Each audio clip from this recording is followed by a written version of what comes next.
આમ આદમી પાર્ટી છે એ ક્યાંય રાજકીય રોટલા શેકે એવું લાગી રહ્યું છે, જેથી કરીને આજથી આમ આદમી પાર્ટી સાથેના રાજકીય તમામ સંબંધો છે હું અહીં પૂર્ણ કરી રહ્યો છું।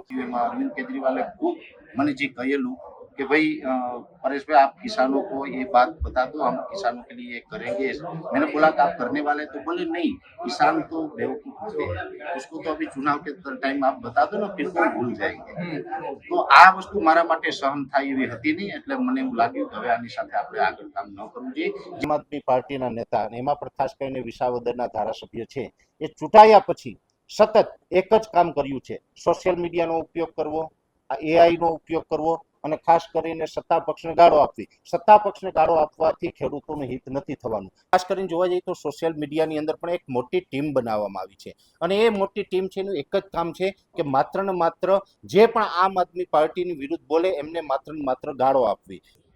અત્યારે જે પ્રકારે પાર્ટી તૂટી રહી છે એ પ્રકારે ભવિષ્ય બહુ લાંબુ નથી દેખાઈ રહ્યું। ગઈકાલે પણ 7 જેટલા રાજ્યસભાના સાંસદોએ રાજીનામા આપ્યા છે અને ભૂતકાળની અંદર પણ વિજય સુવાળા હોય, મહેશભાઈ સવાણી હોય, કૃષ્ણદાસ ભાદરકા હોય, રાજુભાઈ કરપડા હોય અને એવા તો નામી અનામી અનેક ચહેરાઓ છે પાર્ટીમાંથી જોડાઈને પાછા જતા રહ્યા છે। એનું શું કારણ છે કે અચાનક બધા લોકો પાર્ટી છોડીને જઈ રહ્યા છે? આ તમામ મુદ્દાઓ છે ખેડૂતોના પ્રાણ પ્રશ્નો છે અને આ પ્રાણ પ્રશ્નો ઉપર આમ આદમી પાર્ટી કામ નથી કરી શકી। હું વ્યક્તિગત રીતે ચોક્કસથી સરકારમાં વખતોની રજૂઆત કરતો રહીશ। હાલ જોઈએ તો સ્થાનિક સ્વરાજ્યની ચૂંટણીને હવે ગણતરીના કલાકો બાકી રહ્યા છે અને આમ જોઈએ તો રાજકીય ઉથલ પાથલ છે તે સતત જોવા મળી રહી છે। પછી ગુજરાત હોય કે દેશમાં હોય, ખાસ કરીને આમ આદમી પાર્ટી છે તે અત્યારે ખૂબ ચર્ચામાં છે। આપણે જોઈએ તો કેન્દ્રમાં રાઘવ ચડ્ઢા સહિત અનેક સાંસદોએ છે તે આમ આદમી પાર્ટી સાથે છેડો પાડ્યો છે। ગુજરાતમાં કરશનબાબુ ભાદરકા હોય, રાજુ કરપડા અને ત્યારબાદ હવે હવામાન નિષ્ણાત અને ખાસ કરીને ખેડૂત અગ્રણી પરેશભાઈ ગોસ્વામીએ પણ આમ આદમી પાર્ટી સાથે છેડો પાડ્યો છે।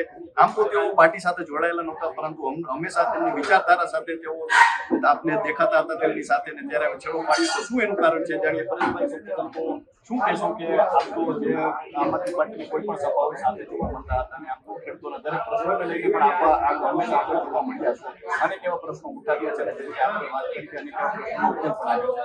એવું શું અચાનક થયું કે આમ આદમી પાર્ટી સાથે જોવા જઈએ તો ઘણા સમયથી આમ તો આમ આદમી પાર્ટી માટે મહેનત પણ કરતો હતો ને અમારું જે 2020થી એમની સાથે જોડાયેલો હતો એનું માત્ર ને માત્ર એક જ કારણ હતું કે અમારા ગુજરાતના ખેડૂતોનો અવાજ બનો, ગુજરાતના ખેડૂતોનું સારું કરો। પણ જે 5 વર્ષથી અમે સતત મહેનત કરતા હતા એની અંદર આમ આદમી પાર્ટી છે એ ક્યાંય ગુજરાતના ખેડૂતોનો અવાજ ઉઠાવવામાં સફળ નથી થઈ। ખાસ કરીને વિધાનસભાની અંદર 5 ધારાસભ્ય છે, તો મારી વ્યક્તિગત અપેક્ષા એવી હોય કે ગુજરાતના ખેડૂતોના પાક વીમાના પ્રશ્નો ઉઠાવવા જોઈએ, ગુજરાતના ખેડૂતોના પાક નુકસાનીના પ્રશ્નો ઉઠાવવા જોઈએ। આ વારંવાર અમારી ભલામણ છતાં પણ વિધાનસભામાં એ પ્રશ્નો પણ નથી ઉઠાવતા અને ગુજરાતના ખેડૂતોને છે કે એની કે સાથે માટે ગુમરાહ કરી રહ્યા છે, જેથી કરીને મને એવું લાગ્યું છે કે કમસે કમ આ ખેડૂતોની સામે આ વાત લાવવી। ખાસ કરીને પરેશભાઈ કયા એવા કારણો છે કે જે આપણે અંદર રહીને જોયા અને જે હવે તમે અત્યારે જે રીતે વાત કરી છે તમે અત્યારે ઉજાગર કરી રહ્યા છો, તો કયા એવા કારણો છે તે તમને? પહેલી વાત તો એ છે કે વારંવાર ખોટી રીતે ખેડૂતોને ગુમરાહ કરવા કે એની કે અરવિંદ કેજરીવાલ હોય, ભગવત માન હોય, બધા જ આવી અને જ્યારે અંદરખાને જે પાર્ટીની મિટિંગમાં વાત થતી હોય એમાં અરવિંદ કેજરીવાલે ખૂબ મને જે કહેલું कि भाई परेश भाई आप किसानों को ये बात बता दो, हम किसानों के लिए करेंगे। मैंने बोला कि आप करने वाले, तो बोले नहीं, किसान तो बेवकूफ होते हैं, उसको तो अभी चुनाव के टाइम आप बता दो ना, फिर वो भूल जाएंगे। तो आ वस्तु मारा माटे सहन થાય એવી હતી નહીં, એટલે મને એવું લાગ્યું કે હવે આની સાથે આપણે આગળ કામ ન કરવું જોઈએ। જે ગુજરાતના ખેડૂતોને બેવકૂફ કહે છે એવા માણસ સાથે પરેશ ગોસ્વામી છે। ખાસ કરીને પરેશભાઈ તમે સોશિયલ મીડિયાને લઈને પણ વાત કરી છે, ઉપરભાઈ તમે છે સોશિયલ મીડિયા પર ખૂબ એક્ટિવ જોવા મળતા હોય છે, અનેક પ્રશ્નોને લઈને તો વાત કરતા હોય છે, તો શું કહેશો એમાં આપણે શું જોઈએ છે? ધારાસભ્યનું કામ હોય છે પોતાના વિસ્તારની અંદર જે કંઈ લોકોના પ્રશ્ન હોય એનું નિરાકરણ કરવું, સરકારમાંથી મળતી ગ્રાન્ટ છે એને ભ્રષ્ટાચાર વગર કેવી રીતે યોગ્ય પ્રજાના કામમાં વાપરી શકીએ એ કરવાનું હોય। એમને સોશિયલ મીડિયામાં એક્ટિવ રહેવાની જરૂર નથી। અત્યારે તો આમ તો ઇન્ફ્લુએન્સર તો છે ગુજરાતના ઘરે ઘરે છે, એટલે કદાચ એક ધારાસભ્ય કામ નહીં કરે તો પણ સોશિયલ મીડિયા ચાલશે। ગુજરાતના ધારાસભ્ય સોશિયલ મીડિયા કરતા જમીન ઉપર કામ કરવું જોઈએ। આમ તો પરેશભાઈ આપ આમ આદમી પાર્ટી સાથે જોડાયેલા નથી, પરંતુ આપની વિચારધારા આપની સાથે આજ સુધી જોડાયેલી હતી, તો હવે આપણે છેડો પાડ્યો છે, તો અન્ય કોઈ પાર્ટી સાથે વિચારધારા જોડાશે? નહીં, હું રાજકીય રીતે કોઈ પાર્ટી સાથે જોડાવા નથી માંગતો. હું ગુજરાતના ખેડૂતો માટે હંમેશાથી કામ કરતો આવ્યો છું અને ભવિષ્યમાં પણ કામ કરતો રહેશે. હવામાનની માહિતીની વાત હોય, ગુજરાતના ખેડૂતોને પાક નુકસાન થાય, નુકસાનીથી કેવી રીતે બચવું, રોગ જીવતથી કેવી રીતે બચવું, ખેતીની અંદર જે પણ મારું જ્ઞાન છે એ મારા ગુજરાતના ખેડૂતોનો ઉપયોગ થાય એ દિશામાં હું કામ કરું. પરેશભાઈ, આમ આદમી પાર્ટીનું ભવિષ્ય શું જોઈ રહ્યા છો? આપ આટલા સમયથી તેમની સાથે રહ્યા છો, તેમની સાથે કામ કર્યું છે, તો ભવિષ્ય શું જોવો છો? અત્યારે જે પ્રકારે પાર્ટી તૂટી રહી છે એ પ્રકારે ભવિષ્ય બહુ લાંબુ નથી દેખાઈ રહ્યું. ગઈકાલે પણ 7 જેટલા રાજ્યસભાના સાંસદોએ રાજીનામા આપ્યા છે અને ભૂતકાળની અંદર પણ વિજય સુવાળા હોય, મહેશભાઈ સવાણી હોય, કૃષ્ણદાસ દરકા હોય, રાજુભાઈ કરપડા હોય અને એવા તો નામી અનામી અનેક ચહેરાઓ છે પાર્ટીમાંથી જોડાઈને પાછા જતા રહ્યા છે. એનું શું કારણ છે કે અચાનક બધા લોકો પાર્ટી છોડીને જઈ રહ્યા છે? અચાનક નથી જઈ રહ્યા. બધાની સામે જે વાસ્તવિકતા આવી રહી છે એ વાસ્તવિકતા છે ખૂબ ગંભીર છે. એટલે આ વાસ્તવિકતા છે એ સાથે કોઈ પાર્ટીમાં સારા માણસ ન રહી શકે એટલે બધા છોડી રહ્યા છે. એટલે વારંવાર પાર્ટી છોડી રહ્યા છે. આવનાર સમયમાં પાર્ટી એકદમ તૂટી જશે. આ મજબૂત થાય એવું લાગે. પરેશભાઈ, સ્થાનિક સ્વરાજ્યની ચૂંટણી પણ હવે માથે છે, તો શું લાગે છે કે આમાં આમ આદમી પાર્ટી છે એટલે કેવું કાઢવું કાઢશે? શું લાગે છે? સોશિયલ મીડિયાની અંદર તો લગભગ કાટું દેખાય છે પણ જમીન ઉપર કઈ હાલ મને લાગતું નથી. જમીન ઉપર એવું કોઈ પરિસ્થિતિ નથી કે જેની ક્યાંય પણ ગુજરાતની અંદર એક પણ જગ્યાએ તાલુકા પંચાયતની બોડી બને એવી કોઈ શક્યતા હાલ નથી. પરેશભાઈ, અંતિમ પ્રશ્ન છે, ખાસ કરીને ખેડૂતોને લઈને શું કહેશો? ભાઈ, ખેડૂતોના કયા એવા પ્રશ્નો છે જેને લઈને આપ આગળ આવશો આગામી સમયમાં? અને જે આમ આદમી પાર્ટીની તમે જે વાત કરી છે, તો એને એવા કયા પ્રશ્નો છે જેને ખાસ કરીને ખેડૂતોના હિતનો કર્યા છે? ખાસ કરીને ખેડૂતોના દેવા માફીની હોય, પાક વીમાની વાત હોય, વીમા કંપનીઓને ફરીથી ચાલુ કરવાની વાત હોય, પાક નુકસાનીના કાયદા હોય, ખેડૂતોને આઈ ખેડૂત પોર્ટલથી મળતી સબસિડીની વાત હોય. આ તમામ મુદ્દાઓ છે ખેડૂતોના પ્રાણ પ્રશ્નો છે અને આ પ્રાણ પ્રશ્નો ઉપર આમ આદમી પાર્ટી કામ નથી કરી શકી. હું વ્યક્તિગત રીતે ચોક્કસથી સરકારમાં વખતોની રજૂઆત કરતો રહીશ અને આના માટે ખેડૂતોના સોલ્યુશન આવે એના માટે હું કામ કરું. તો આ હતા પરેશભાઈ ગોસ્વામી. અને આમ તો કેવો છે, આપણે આટલા સમયથી જોતા હતા કે તેઓ આમ આદમી પાર્ટીની વિચારધારા સાથે જોડાયેલા હતા અને હવે આજથી તેમને આમ આદમી પાર્ટી સાથે છેડો પાડ્યો છે. આમ તો અત્યારે જે સ્થાનિક સ્વરાજ્યની ચૂંટણી છે તેને હવે ગણતરીના કલાકો બાકી છે. તે પહેલા રાજકીય ઉથલ પાથલ છે તે સતત જોવા મળી રહી છે. ખાસ કરીને દેશમાં અત્યારે જોયું કેન્દ્રમાં તો રાઘવ ચઢ્ઢાએ છે આમ આદમી પાર્ટી સાથે છેડો પાડ્યો છે. અન્ય જે સાંસદો છે તેમને પાડ્યો છે. અને ગુજરાતમાં પણ જે કહી શકાય કે પરેશભાઈ છેલ્લા કેટલાય સમયથી તે વિચારધારા સાથે જોડાયેલા હતા તેમને પણ આજે છેડો પાડ્યો છે. હવે આગામી સમયમાં જોવું રહેશે કે રાજકીય ઉથલ પાથલ છે તે ક્યાં જઈને અટકે છે. તો અત્યાર પછી ફરી મળતા રહીશું ગુજરાતી પર. આજે આમ જોવા જઈએ તો અત્યારે લગભગ આપણે બધા રાજકોટમાં એકઠા થયા છે ત્યારે સૌ પ્રથમ તો ગુજરાતના તમામ નાગરિકોને, પત્રકાર મીડિયા મિત્રોને તમામને મારા જય દ્વારકાધીશ, જય શ્રી કૃષ્ણ. આમ તો લગભગ અમે ઘણા સમયથી ખેડૂતો માટે લડતા આવ્યા છે, ખેડૂત માટે મહેનત કરતા આવ્યા છે. ખેડૂતોના હકની વાત હોય, ખેડૂતોને જ્યાં અન્યાય થતો હોય ત્યાં દરેક જગ્યાએ લડ્યા છે. પછી એ કોઈ પણ ક્ષેત્ર હોય, કોઈ પણ પક્ષ પાર્ટી હોય, દરેક જગ્યાએ ખેડૂતોના હિતમાં કેમ સારું થાય એવું કરતા આવ્યા છે. ત્યારે આજે અમુક બાબતો મારા ધ્યાનમાં છે જે ઘણા સમયથી હું એ અમુક બાબતો, અમુક ષડયંત્રો હતા એનું જે કલેક્શન કરતો હતો ને તમામ મુદ્દાઓ છે એ આજે પબ્લિકની સામે લાવવાનો સમય યોગ્ય દેખાઈ રહ્યો છે મને. જેની અંદર ખાસ કરીને ખેડૂતો કે જેના માટે થઈને અમે દિવસ રાત મહેનત કરી રહ્યા છીએ, આવા ખેડૂતોની ખંભા ઉપર બંદૂક રાખીને જો કોઈ પાર્ટી ફોડવાનો પ્રયત્ન કરતા હોય, ખેડૂતોના નામે ક્યાંય ને ક્યાંય માત્ર એમનો હેતુ છે એ સત્તા હોય, તો આ વાત છે એ સાખી લેવામાં ન આવે. ખાસ કરીને ખેડૂતોનો દુરુપયોગ થતો હોય ત્યારે અવાજ ઉઠાવો એ મારી નૈતિક ફરજ છે, જવાબદારી છે. ત્યારે ઘણા બધા મુદ્દા એવા છે જે આપની સમક્ષ મૂકવા માંગુ છું, જેમાં ખાસ કરીને જોવા જઈએ તો આપણું ગુજરાત અને ભારત દેશ છે, આમ તો ખેતી પ્રધાન દેશ છે. ખેડૂતના ભારત દેશની અંદર જે જગતનો તાત કહેવામાં આવે છે, ભગવાન પછીનું બીજું સ્થાન છે આપણા દેશનો ખેડૂત છે. જે ખેડૂત છે એ દિવસ રાત, ઠંડી હોય, તડકો હોય, વરસાદ હોય, સતત પોતાના ખેતરમાં કામ કરી અને અનાજ, કઠોળ, શાકભાજી વગેરે ઉત્પાદનો લાવીને દેશ અને દુનિયાને પૂરી પાડે છે. એવા આ દેશના ખેડૂત ટોટલ ઓલ ઓવર ભારત દેશની અંદર લગભગ 18 કરોડ ખેડૂત ખાતેદાર છે, જેમાંથી ગુજરાતની અંદર 56 લાખ ખેડૂત ખાતેદાર છે કે જેમની સીધી ડાયરેક્ટ 7, 12, 8 નીકળે છે. અને આનો જે પરિવાર છે એ લગભગ ગુજરાતની જે વસ્તી છે એ મતદાનની અંદર 50% કરતાં પણ વધારે મતદાન ધરાવે છે. આવા ખેડૂત પરિવાર છે જે સતત આ દેશને મજબૂત કરવાનું કામ કરી રહ્યા છે. એની સાથે ક્યાંય છેતરપિંડી થઈ રહી છે અને આ છેતરપિંડી કરી રહી છે આમ આદમી પાર્ટી. એટલા માટે થઈને ઘણી બધી વાતો છે એ આપની સમક્ષ લઈને આવ્યો છું. એટલે ખેડૂતો છે એ હંમેશા એમનો વારંવાર વોટ બેંક તરીકે જ ઉપયોગ કરવામાં આવ્યો છે. અને આ કેવી રીતે, જેની અંદર જોવા જઈએ તો ખેડૂતોના આમ જોવા જઈએ તો અલગ અલગ ઘણા બધા પ્રશ્નો છે. ઘણા બધા પ્રશ્નોના માટે થઈને અમે પણ લડતા આવ્યા છીએ. ત્યારે જોવા જઈએ તો લગભગ આમ આદમી પાર્ટી વિસાવદરની અંદર ચૂંટણી જીતી, એ જીત્યા પછી પણ છેલ્લા 1 વર્ષથી સતત અમે માર્ગદર્શન આપતા આવ્યા છીએ કે ભાઈ વિસાવદરની અંદર જીત્યા છે તો વિસાવદરના ખેડૂતો માટે કમસે કમ એવા કામ કરીને બતાવો જેથી કરીને ગુજરાતભરની અંદર આ સંદેશ લઈને પાર્ટી આગળ વધી શકે.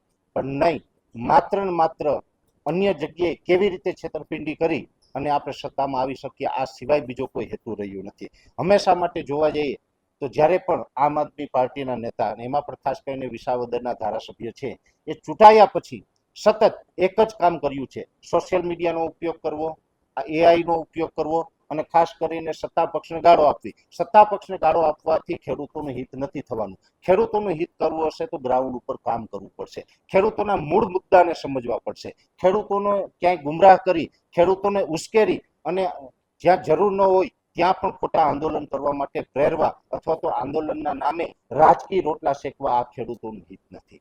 ત્યારે વિસાવદરની અંદર હંમેશા આ વસ્તુ થતી આવી છે અને આજે વિસાવદર છે એ ઘણા સમયથી જે એક અપેક્ષા રાખતું હતું, વિસાવદરના ખેડૂતો છે એમને ગોપાલભાઈ ઇટાલિયાને મત આપી ચૂંટી અને વિધાનસભામાં મોકલ્યા છે. ત્યારે ઘણી બધી આશા અપેક્ષાઓ હતી કે વિસાવદરથી ગોપાલભાઈ ઇટાલિયા છે ચૂંટાઈને જશે ને અમારા માટે કાંઈક કામ કરશે.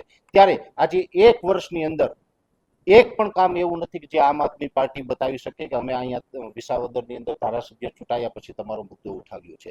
કેમ કે ખેડૂતોના અનેક મુદ્દાઓ છે જેની અંદર જોવા જઈએ તો ખેડૂતોનો પાક વીમો હોય, પાક નુકસાનીની વાત હોય, ઘણી બધી યોજનાઓ છે, પાક સહાયની વાત છે, ટેકાના ભાવે ખરીદીની વાત છે. આ તમામ બાબતો છે વિધાનસભાની અંદર રજૂ કરવી જોઈએ. આવી વખતો વખત મેં આમ આદમી પાર્ટીને પણ ભલામણ કરેલી કે આમ આદમી પાર્ટીના 5 ધારાસભ્ય છે તો 5માંથી કોઈ એક ધારાસભ્ય તો કમસે કમ મારા ગુજરાતના ખેડૂતોનો અવાજ ઉઠાવે, મારા ગુજરાતના ખેડૂતોનો અવાજ બને અને વિધાનસભાની અંદર જઈ અને જે મૂળ પ્રશ્ન ખેડૂતોના છે આ મૂળ પ્રશ્ન વિશે વાત કરે.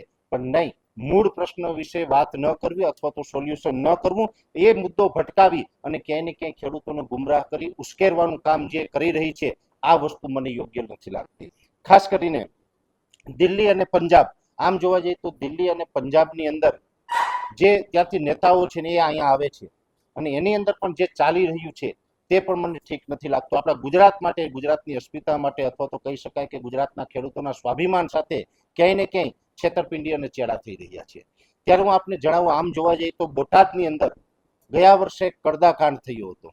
આ કડદાકાંડની અંદર અનેક ખેડૂતો છે એ નિર્દોષ રીતે આનો ભોગ બન્યા હતા અને આ કડદાકાંડ પછી દિલ્હીના પૂર્વ મુખ્યમંત્રી અરવિંદ કેજરીવાલ અને પંજાબના વર્તમાન મુખ્યમંત્રી ભગવત માન જે ગુજરાત આવ્યા ત્યારે પણ મેં એમને અપીલ કરી હતી કે ભાઈ અમે વર્ષોથી તમારી સાથે છે, તમારી સાથે જોડાયેલા છે, પણ ક્યાંય ને ક્યાંય જો ખેડૂતોનું હિત કરવું હોય તો તમે આવી રહ્યા છે તો પહેલું તો તમારે કામ એ કરવાની જરૂર છે કે અત્યારે ગુજરાતના ખેડૂત આગેવાનો અને ગુજરાતના ખેડૂતો છે ક્યાંય ને ક્યાંય જેલના સળિયા પાછળ બંધ છે.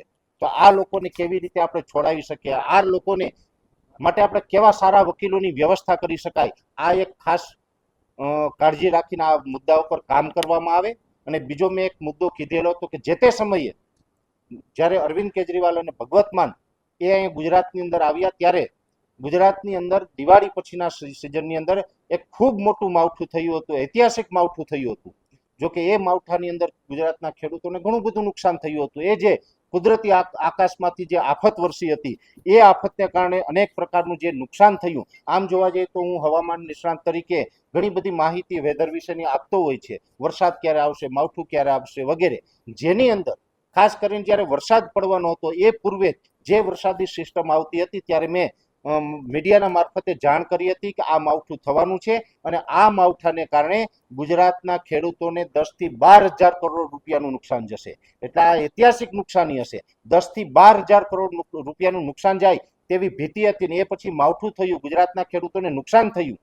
ત્યારે સરકાર સામે અમે મીડિયાના મારફતે અવાજ ઉઠાવતા હતા કે સરકારે આની અંદર ખેડૂતોને કાંઈક વળતર આપવું જોઈએ. પાછળથી જે પણ આ 10 થી 12 હજાર કરોડ રૂપિયાની જે નુકસાનીની વાત હતી એની અંદર સરકારે પણ 10,000 કરોડ રૂપિયાની ફાળવણી કરી.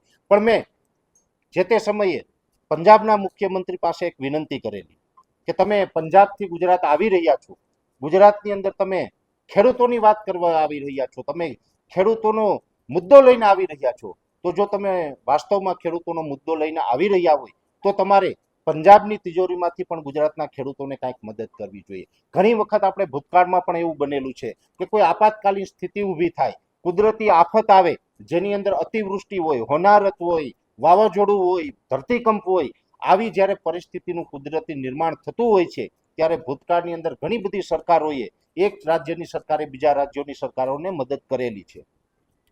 એટલે પંજાબની સરકાર છે એ પણ ત્યાં આમ આદમી પાર્ટી સત્તામાં છે, તો મેં કીધું હું ભાજપને તો કહું પણ સાથે સાથે તમને પણ કહું કે તમે જ્યાં સત્તામાં છે ત્યાં નહીં, રકમમાંથી પણ તમે ગુજરાતને મદદ કરો ને ગુજરાતના ખેડૂતોને કાંઈક પણ 1500, 2000 કરોડ, 3000 કરોડ જે પણ બની શકે તે તમે આપીને ગુજરાતના ખેડૂતોને મદદરૂપ થાવ.